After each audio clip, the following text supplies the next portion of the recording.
देवेंद्र फडणवीस यांच्या उपस्थितीत आज वर्ध्यात भाजपची महत्त्वाची बैठक संपन्न झाली। दरम्यान महायुती सरकार 5 वर्षाचा काळ पूर्ण करणार असून 5 वर्षात विकास कामांनंतर महाराष्ट्राचं चित्र बदललेलं असेल असा विश्वास मुख्यमंत्र्यांनी व्यक्त केलाय।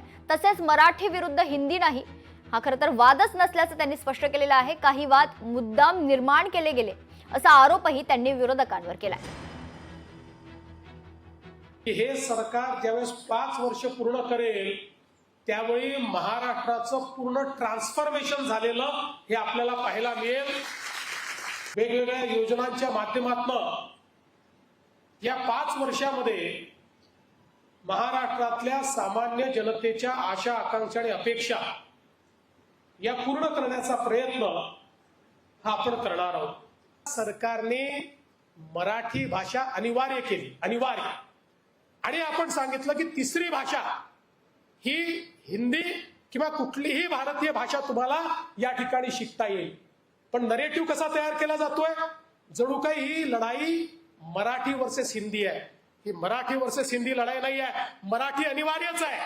तिसरी भाषा कुठली, मराठी सोबत कुठली, एवढाच विवाद आहे। त्यात आपण सांगितलं कुठलीही भारतीय भाषा या ठिकाणी चालेल।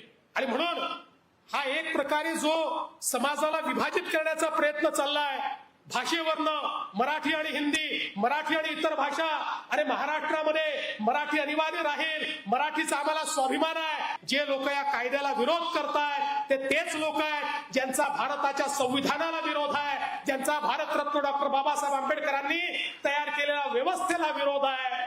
आणि म्हणून मी तर सांगितलं, अरे ओपन डिबेटला आम्ही याच्यावर तयार आहोत, पण ओपन डिबेट करत नाहीत, त्यांची हिंमत नाही।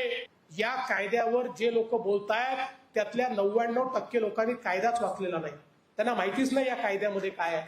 पण तरी देखील एक नरेटिव्ह तयार करण्याचा प्रयत्न केलेला आहे। आणि म्हणून आपल्याला त्याचंही उत्तर द्यावं लागेल की काही झालं तरी भारतरत्न डॉक्टर बाबासाहेब आंबेडकरांचं जे संविधान आहे, या संविधानाच्या विरोधी ताकदींना या ठिकाणी समाप्त केल्याशिवाय आम्ही राहणार नाही। लोकशाही मराठी ऐका, पहा, जागरूक रहा।